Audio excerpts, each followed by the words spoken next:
Hi, good evening. Welcome to market pulse.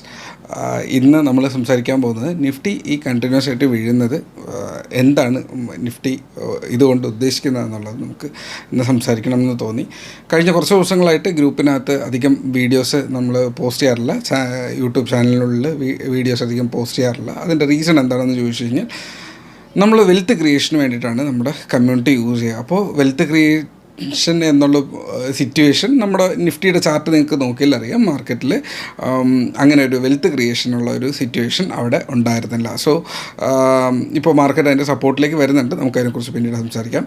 അപ്പോൾ market എപ്പോഴൊക്കെ ആണോ നമ്മൾ ഒരു സേഫായിട്ടുള്ളൊരു ട്രേഡർ ഇല്ലെങ്കിൽ ഒരു ഇൻവെസ്റ്റർ എങ്ങനെയാണ് മാർക്കറ്റിൽ എൻ്റർ ചെയ്യുക ഇല്ലെങ്കിൽ എക്സിറ്റ് ചെയ്യുക എന്ന് പറഞ്ഞു കഴിഞ്ഞാൽ, മാർക്കറ്റിൻ്റെ നല്ല പ്രൈസ് ലെവൽസ് കാണുമ്പോൾ, ലിക്വിഡിറ്റി കാണുമ്പോൾ അവിടെ എൻ്റർ ചെയ്ത് എക്സിറ്റ് ചെയ്യുന്ന ഒരു സിറ്റുവേഷനാണ്. അപ്പോൾ മാർക്കറ്റിൽ ലിക്വിഡിറ്റി ഇല്ല, അതുപോലെ തന്നെ മാർക്കറ്റ് ഫ്രീ ഫാളിംഗ് ആയിട്ടുള്ളൊരു സിറ്റുവേഷൻ നിൽക്കുമ്പോൾ നമ്മൾ അതിനുള്ളിൽ ഉണ്ടാകാൻ പാടില്ല. അതാണ് ഒരു പ്രോഫിറ്റബിലിറ്റിയിൽ നിൽക്കാൻ നമ്മളെ ഏറ്റവും കൂടുതൽ നമ്മളെ ഹെൽപ്പ് ചെയ്യുന്ന ഒരു ടൂൾ എന്ന് പറയുന്നത്. അപ്പോൾ ഇലക്ഷന് തൊട്ട് മുന്നേ നമ്മൾ എത്തിയിരുന്ന 22,800 എന്നുള്ള ഒരു ഏരിയയിലേക്ക് മാർക്കറ്റ് വീണ്ടും കറക്റ്റ് ചെയ്ത് താഴോട്ട് പോവുകയാണ്. ആക്ച്വലി ഇതിനിടയ്ക്ക് വന്നിട്ടുണ്ടായിരുന്നു മാർക്കറ്റ് ഒരു സെപ്റ്റംബർ ഒക്ടോബർ റേഞ്ചിലൊക്കെ എത്തിയപ്പോഴേക്കും, ഐ തിങ്ക് നവംബർ സിറ്റുവേഷനിലൊക്കെ എത്തിയപ്പോഴേക്കും മാർക്കറ്റ് ഒന്ന് കറക്റ്റ് ചെയ്ത് താഴേക്ക് വന്നിട്ടുണ്ടായിരുന്നു. അത് എടുക്കേണ്ട സപ്പോർട്ട് 22,000 എന്നുള്ള ഒരു സപ്പോർട്ടിലേക്ക് വരുന്ന ഒരു സിറ്റുവേഷനിൽ പെട്ടെന്ന് 23,200 നിന്ന് അത് ബൗൺസ് ചെയ്തു. അപ്പോൾ ആ ബൗൺസിങ് കാൽക്കുലേറ്റ് ചെയ്ത് വരാൻ തന്നെ ഒന്ന് എൻട്രി നമുക്ക് അവിടെ മിസ്സായിപ്പോയി. 22,000 നമുക്ക് വെയിറ്റ് ചെയ്തിരുന്ന നമുക്ക് അവിടെ 23,200 നിന്ന് ബൗൺസ് ചെയ്തത് കാരണം 23,500 മേളിൽ നമുക്ക് പൊസിഷൻ എടുക്കാൻ പറ്റിയിട്ടുണ്ടായിരുന്നുള്ളൂ. സോ ആ സമയത്ത് നമ്മൾ ഇൻഫി എടുത്തിട്ടുണ്ടായിരുന്നു, HDFC ബാങ്ക്, ടാറ്റ കൺസ്യൂമർ വീണ്ടും ഇപ്പോൾ വീഴുന്നപ്പോൾ എടുത്തതാണ്, ദേവയാനി ഇപ്പോൾ വീഴുന്ന സമയത്ത് കല്യാൺ ജ്വല്ലേഴ്സ് ഇടയ്ക്ക് എടുത്തിട്ടുണ്ടായിരുന്നു. സോ അങ്ങനെ കുറച്ച് സ്റ്റോക്സ് നമുക്ക് സേഫ്ലി റിട്ടേൺ തരുന്ന കുറച്ച് സ്റ്റോക്സ് നമ്മളവിടെ എടുത്തിട്ടുണ്ടായിരുന്നു. മോസ്റ്റ്ലി നമ്മൾ പ്രോഫിറ്റ് ബുക്ക് ചെയ്യാൻ പറ്റി. നമ്മുടെ ഇൻഫിയിലൊക്കെ അത്യാവശ്യം നല്ല രീതിക്ക് എക്സിറ്റ് ചെയ്യാൻ പറ്റി. നമ്മൾ എന്തിനാണ് സ്റ്റോക്ക് എക്സിറ്റ് ചെയ്യുന്നതെന്ന് പറഞ്ഞു കഴിഞ്ഞാൽ, മാർക്കറ്റിൽ ഒരുപാട് ഇൻഡിക്കേറ്റേഴ്സ് ഉണ്ട്. മാർക്കറ്റിൽ പെർഫോം ചെയ്യുന്ന ആൾക്കാരുടെ മനസ്സ് എത്രത്തോളം സ്ട്രോങ് ആണ്, അവിടുത്തെ അത് ഇൻഡിവിജ്വൽ നമ്മളെപ്പോലുള്ള ഇൻഡിവിജ്വൽ ആളുകളുടെ ആണെങ്കിലോ ഇല്ലെങ്കിൽ FI ഓർ DI ഇൻസ്റ്റിറ്റ്യൂഷൻസിൻ്റെ ഒരു മൈൻഡ് സെറ്റ് എന്താണെന്നുള്ളത് കണ്ടുപിടിച്ചിട്ടായിരിക്കും നമ്മളവിടെ എൻട്രിയും എക്സിറ്റും നമ്മളവിടെ പ്ലാൻ ചെയ്യുക. സോ കണ്ടിന്യൂസ് ആയിട്ട് FI എക്സിറ്റ് ചെയ്തുകൊണ്ടിരിക്കുന്ന ഒരു മാർക്കറ്റിനകത്ത് പുതിയ പൊസിഷൻ എടുക്കേണ്ട എന്നൊരു തീരുമാനം അതിനുശേഷം മാർക്കറ്റ് ഫോളോ ചെയ്തപ്പോൾ നമ്മുടെയൊക്കെ P&L സ്റ്റിൽ ഗ്രീനിൽ നിൽക്കുന്നുണ്ടെങ്കിൽ ആ ഒരു മാർക്കറ്റിൻ്റെ ഏറ്റവും കൂടുതൽ ലിക്വിഡിറ്റി കൊണ്ടുവരുന്ന FI ഓർ DI എന്നുള്ള ആൾക്കാരുടെ ഒരു സെൻറ്റിമെൻറ്റ്സ് അവിടെ വീക്കായിരുന്നത് കാരണം നമ്മൾ പുതിയ പൊസിഷൻസ് ഒന്നും എടുത്തിട്ടില്ല.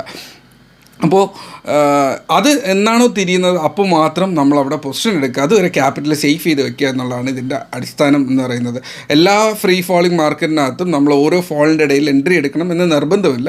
അത്യാവശ്യം നല്ല ബോട്ടം കാണുമ്പോൾ അവിടെ എൻട്രി എടുക്കാം. ഇപ്പോൾ നമുക്ക് 22,000 നല്ലൊരു എൻട്രി റേഞ്ച് ആയിരുന്നു. പക്ഷേ കഴിഞ്ഞ പ്രാവശ്യം വന്നപ്പോൾ 23,200 നിന്നൊക്കെ മാർക്കറ്റ് ബൗൺസ് ചെയ്ത് കയറി പോകുന്നത് കണ്ടു, അവിടെ എൻട്രി മിസ്സായി. ഇനി ഇപ്പോൾ മാർക്കറ്റ് കാണിക്കുന്നത് 22,000 ഒരു ഏരിയയിലേക്കൊക്കെ മാർക്കറ്റ് പോകാനുള്ള ഒരു സിറ്റുവേഷനാണ് അവിടെ കാണിക്കുന്നത്. അപ്പോൾ അതുപോലുള്ള സിറ്റുവേഷൻ വരുമ്പോൾ നമ്മൾ പേഷ്യൻസോടെ വെയിറ്റ് ചെയ്യുക, ഏരിയ എത്തട്ടെ. നമ്മൾ കേട്ടിട്ടുണ്ടാവും അല്ലേ എപ്പോഴും മാർക്കറ്റ് റൈറ്റ് ടൈമിന് വേണ്ടിയിട്ട് വെയിറ്റ് ചെയ്യുക എന്നുള്ളത്. ആസ് എ ട്രേഡർ റൈറ്റ് ടൈമിന് വേണ്ടിയിട്ട് വെയിറ്റ് ചെയ്യുക. ഇൻവെസ്റ്ററിന് റൈറ്റ് ടൈം എന്നുള്ളതല്ല, invest as early as possible in his life. അപ്പോൾ അവിടെ അങ്ങനെ ആയിരിക്കും അതിൽ നമ്മൾ സിറ്റുവേഷൻ ക്രിയേറ്റ് ചെയ്ത് വയ്ക്കുക. അപ്പോൾ മാർക്കറ്റ് കറക്റ്റ് ചെയ്ത് ലെവലുകൾ എത്തുമ്പോൾ അവിടെ ഗ്രൂപ്പിനുള്ളിൽ പറയാം. അതുവരെ ഈ യൂട്യൂബ് വീഡിയോസ് വളരെ കുറവായിരുന്നു, ചാനലിൻ്റെ അകത്ത് ആക്റ്റീവ് പാർട്ടിസിപ്പേഷൻ വളരെ കുറവായിരുന്നു. അതിൻ്റെ റീസൺ എന്ന് പറഞ്ഞു കഴിഞ്ഞാൽ, അവിടെ നമ്മൾ കൊടുക്കുന്ന എന്ത് ഇൻസൈറ്റ് ആണെങ്കിലും നമ്മുടെ എന്ത് ഐഡിയ ആണെങ്കിലും അത് വേറൊരാൾക്ക് വർത്തിയായിട്ട് ഫീൽ ചെയ്യണം. ആ ഒരു വർത്തിനെസ് വരണമെങ്കിൽ മാർക്കറ്റ് നമുക്ക് സപ്പോർട്ടബിൾ ആയിരിക്കണമല്ലോ. സോ മാർക്കറ്റ് ഇന്ന് സപ്പോർട്ടിങ് ആവുന്നു, അപ്പോൾ നമുക്കതിനെക്കുറിച്ചിട്ട് ഫർദർ നമുക്ക് ചിന്തിക്കാം. സോ FI ഡേറ്റ വളരെ വീക്കാണ്. FI സ്റ്റിൽ എക്സിറ്റ് ചെയ്തുകൊണ്ടിരിക്കുകയാണ്. ഡോളർ ഇൻഡെക്സ് കയറിക്കൊണ്ടിരിക്കുകയാണ്. ഡോളർ ഒന്നുകൂടെ ഒന്ന് കറക്റ്റ് ചെയ്യുന്ന ഒരു സിറ്റുവേഷനിൽ, ഗോൾഡിൻ്റെ വില കുറയുന്ന സിറ്റുവേഷനിൽ ഡൊണാൾഡ് ട്രംപിൻ്റെ കുറേ പ്രസ്താവനകൾ, ആ പ്രസ്താവനകൾ കയറിയൊരു ഒരു പുതിയൊരു സെറ്റപ്പിൽ പെട്ടെന്ന് ക്രിയേറ്റ് ചെയ്യുന്ന, അതായത് ഒരുപാട് അഗ്രസീവായിട്ടുള്ള ഡിസിഷൻസ് വരുന്നുണ്ട്. അത് കുറച്ചുകൂടെ ഒന്ന് കൂൾ ഡൗൺ ചെയ്യുന്ന ഒരു സിറ്റുവേഷനിലൊക്കെ ആകുമ്പോൾ മാർക്കറ്റിൽ ചിലപ്പോൾ ഒരു ഒരു എന്താണ് ഒരു അഡ്ജസ്റ്റ്മെൻറ്റ് ഇനി സംഭവിച്ചേക്കാം എന്നുള്ളതാണ് അവിടെ മൈൻഡിൽ പറയാൻ വരിക. അപ്പോൾ ആ ഒരു ടൈമിലൊക്കെ ആയിരിക്കും ഏറ്റവും കൂടുതൽ സേഫായിട്ട് നമുക്ക് ഇൻവെസ്റ്റ് ചെയ്യാനുള്ള ഒരു ഏരിയ കിട്ടുക. അപ്പോൾ ചാർട്ടുകൾ നോക്കുമ്പോൾ ഓൾമോസ്റ്റ് 90% ഓഫ് ചാർട്ടും വീക്ക് തന്നെയാണ്. പല സ്റ്റോക്കുകളും നമ്മുടെ ഇന്ത്യൻ ഹെവി വെയ്റ്റ്സ് ആയിട്ടുള്ള റിലയൻസ്, SBI പോലുള്ള നല്ല സ്റ്റോക്കുകളൊക്കെ വളരെ ലോയിലേക്കാണ് അതിൻ്റെ ഒരു ട്രെൻഡ് നിൽക്കുന്നത്. ഓൾമോസ്റ്റ് ഒരുപാട് സ്റ്റോക്സ് സപ്പോർട്ടിൻ്റെ തൊട്ടടുത്താണ് നിൽക്കുന്നത്, സപ്പോർട്ടിന് മേളിലാണ്. അതൊരു പ്രതീക്ഷ തരുന്നൊരു സ്ഥലമാണ് സപ്പോർട്ടിന് മേളിൽ നിൽക്കുക എന്നുള്ളത്. ആ സപ്പോർട്ട് ബ്രേക്ക് ചെയ്ത് കഴിഞ്ഞാൽ വീക്ക്നെസ് വരും. അതിനിടയിലും കണ്ടൊരു സ്റ്റോക്ക് എന്ന് പറയുന്നത് കൊടാക് ബാങ്ക്. മാർക്കറ്റ് ഇത്രയും കറക്റ്റ് ചെയ്യുമ്പോഴും കൊടാക് ബാങ്ക് ഒരു 2 ഇയേഴ്സിന് മുന്നേ ഉള്ളൊരു ലെവലുണ്ട്. നവംബർ 23 2000 മേളിലൊരു ബ്രേക്ക് ഔട്ട് വന്നിട്ട് അത് സസ്റ്റെയിൻ ചെയ്യാണ്ട് തിരിച്ചു വന്നൊരു ലെവലുണ്ട്. സോ ആ ഏരിയയിലേക്കൊക്കെ വരാൻ ശ്രമിക്കുന്നത് വളരെ പ്രതീക്ഷ നൽകുന്ന ഒരു സംഭവമാണ്. സോ നിങ്ങൾക്കും വാച്ച് ലിസ്റ്റിനകത്ത് അത് ആഡ് ചെയ്യാം. ഇതൊരു റെക്കമെൻഡേഷനായിട്ടോ ഇതൊരു ഐഡിയ ഷെയർ ചെയ്യലായിട്ടോ എടുക്കേണ്ട. നിങ്ങൾക്ക് നിങ്ങളുടെ ഞാൻ 3 മാസത്തിന് മുന്നത്തെ ഡേറ്റ അല്ലെങ്കിൽ 1 വർഷത്തിന് മുന്നേയുള്ള ഡേറ്റ നിങ്ങൾക്ക് കാണിച്ചു തരുന്നു എന്നുള്ളതേ ഉള്ളൂ. ആ ഒരു ഏരിയ കാണുമ്പോൾ നിങ്ങൾക്ക് നിങ്ങളുടേതായ ടെക്നിക്കൽ നോളജ് ഉണ്ട് എന്നുണ്ടെങ്കിൽ അത് നിങ്ങളുടേതായൊരു റിസ്ക് റിവാർഡ് മെയിൻറ്റെയിൻ ചെയ്തുകൊണ്ട് അത് നിങ്ങളുടെ വാച്ച് ലിസ്റ്റിൽ കീപ്പ് ചെയ്തിരിക്കാം. ചിലപ്പോൾ 1 വർഷം കഴിഞ്ഞിട്ടായിരിക്കും, ചിലപ്പോൾ ഒരു 6 മാസം കഴിഞ്ഞിട്ടായിരിക്കും. അതിലെന്തെങ്കിലും ഒരു മാറ്റം വരുന്നുണ്ട് എന്നുണ്ടെങ്കിൽ അത് നിങ്ങൾക്ക് നിങ്ങളുടെ ഇഷ്ടത്തിന് അതിൽ തീരുമാനങ്ങൾ എടുക്കുക എന്നുള്ളതാണ്. ഒരു നല്ല സെറ്റപ്പ് കാണുമ്പോൾ അവിടെ ജസ്റ്റ് പറഞ്ഞു പോകുന്നു എന്നുള്ളതേ ഉള്ളൂ. അല്ലാണ്ട് അതൊരു റെക്കമെൻഡേഷനായിട്ട് എടുക്കരുത്. സോ ഇതാണ് മാർക്കറ്റിൽ ഇപ്പോൾ 22,000 ഹെഡ് ചെയ്തുകൊണ്ടിരിക്കുന്ന ഒരു മാർക്കറ്റ്.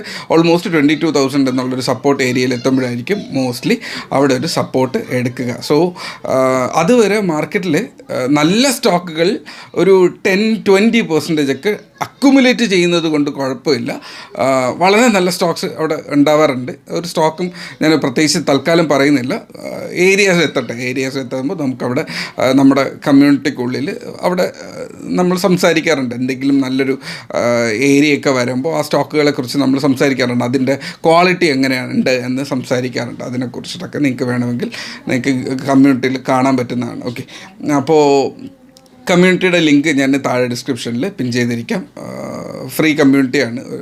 അത് നിങ്ങൾക്ക് ആവശ്യമുണ്ടെങ്കിൽ വരാമെന്നുള്ളതാണ്. നമുക്കവിടെ അത്യാവശ്യം പഠിക്കുന്ന ആൾക്കാരും പഠിച്ചുകൊണ്ടിരിക്കുന്ന ആൾക്കാരും ഒക്കെ മാറി മാറി കമ്മ്യൂണിക്കേറ്റ് ചെയ്ത് അവരുടെ നോളജ് വളർത്തിയെടുക്കുന്നൊരു ജസ്റ്റ് ഒരു കമ്മ്യൂണിറ്റിയാണ്. അപ്പോൾ താല്പര്യമുണ്ടെങ്കിൽ ഡു ജോയിൻ. ഓക്കെ, അപ്പോൾ കമ്മിങ് ടു നിഫ്റ്റി മാർക്കറ്റ് ആ ഒരു ഇപ്പോൾ കാണുന്ന ഒരു 22,000, അതായത് ആ ഇലക്ഷൻ്റെ റിസൾട്ട് അല്ലെങ്കിൽ ഇലക്ഷൻ ഫേസിൽ കൺസോൾട്ടേറ്റ് ചെയ്ത ഒരു ഏരിയ ഉണ്ട്. അതായത് ഇലക്ഷൻ ഫേസ് എന്ന് പറയുമ്പോൾ ഒരു സെക്കൻഡ്, ഓക്കെ, 20th മെയ് ആ ഒരു ഏരിയ, നമ്മുടെ മാർച്ച് ഏപ്രിൽ മെയ് എന്നുള്ള ഒരു മന്തിൽ കൺസോൾട്ടേറ്റ് ചെയ്തിരുന്ന ഒരു ഏരിയ ഉണ്ട്. ആ ഏരിയയിലേക്കാണ് നമ്മൾ ഇന്ന് കടന്നു പോയിക്കൊണ്ടിരിക്കുന്നത്. സോ അവിടെ എത്തിയിട്ട് എങ്ങനെ അത് ബിഹേവ് ചെയ്യുന്നു, അവിടെ നിന്ന് കൺസോൾട്ടേഷൻ എടുത്ത് അവിടെ നിന്ന് ലിക്വിഡിറ്റി ഗ്രാബ് ചെയ്ത് വരുന്നുണ്ടെങ്കിൽ മാത്രം നമുക്ക് മാർക്കറ്റിനെ കുറിച്ച് ഒരു നല്ല സെൻസിലേക്ക് നമുക്ക് വരാം. അതുവരെ മാർക്കറ്റ് പോകേണ്ട ഡയറക്ഷൻ അത് പോയി അത് യൂ ടേൺ ചെയ്ത് വരട്ടെ, അതുവരെ വെയിറ്റ് ചെയ്യുക. സോ വെയിറ്റ് ചെയ്യുന്ന ആൾക്കാർക്കായിരിക്കും പോർട്ട്ഫോളിയോ എപ്പോഴും സമാധാനപരമായിട്ടിരിക്കുക. അഗ്രസീവായിട്ട് എല്ലാ ദിവസവും ട്രേഡ് ചെയ്യുന്ന, എല്ലാ മാർക്കറ്റിലും ട്രേഡ് ചെയ്യുന്ന ഒരാൾക്ക് പോർട്ട്ഫോളിയോ ചിലപ്പോൾ ഗ്രീനിൽ പിടിച്ചു നിർത്താൻ പറ്റണം എന്നുള്ളതില്ല.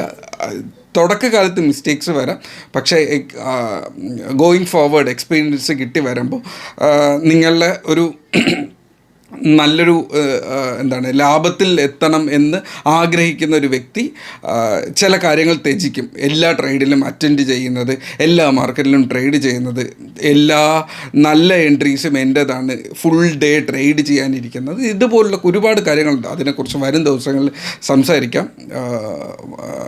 ആ ഒരു ഇനിയുള്ള വരും ദിവസങ്ങളിൽ ചെറിയ ഷോർട്ട് വീഡിയോസ് ഗ്രൂപ്പിനുള്ളിൽ പോസ്റ്റ് ചെയ്യുന്നതാണ്. ഇതിനെക്കുറിച്ച് ഓരോ ടോപ്പിക്കുകളും അഡ്രസ്സ് ചെയ്തുകൊണ്ട് അതിനെ എങ്ങനെ സേഫായിട്ട് നമ്മുടെ സേഫായിട്ട് നമ്മുടെ ക്യാപിറ്റലിനെ പ്രൊട്ടക്റ്റ് ചെയ്യുക എന്നുള്ളതും, അതിലൂടെ ചെറിയൊരു വരുമാനം, വലിയൊരു ഭീകരമായിട്ടുള്ളൊരു വരുമാനമല്ല നമ്മളവിടെ ഉദ്ദേശിക്കുന്നത്.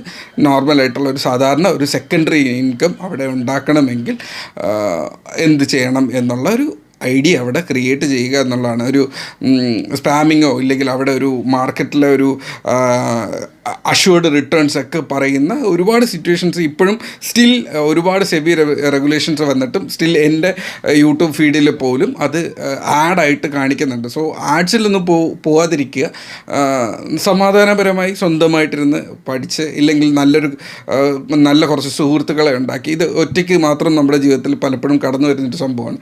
പക്ഷെ അറിയുന്ന ആൾക്കാരുടെ കൂടെ കമ്മ്യൂണിറ്റിയിൽ നിന്ന് നമ്മുടെ തെറ്റുകൾ മനസ്സിലാക്കാൻ അത് സഹായിക്കും, ശരികളും മനസ്സിലാക്കാൻ അത് സഹായിക്കും. അതിൻ്റെ കൂടെ നമുക്ക് വളർന്നു വരാൻ പറ്റും. സോ മാർക്കറ്റിൽ സേഫായിരിക്കുക, നല്ല മാർക്കറ്റ് വരുമ്പോൾ ഇൻവെസ്റ്റ് ചെയ്യുക, നല്ല റിട്ടേൺ എടുക്കാൻ ശ്രമിക്കുക. So till then take care, be safe. നമുക്ക് അടുത്തൊരു വീഡിയോയിൽ കാണാം.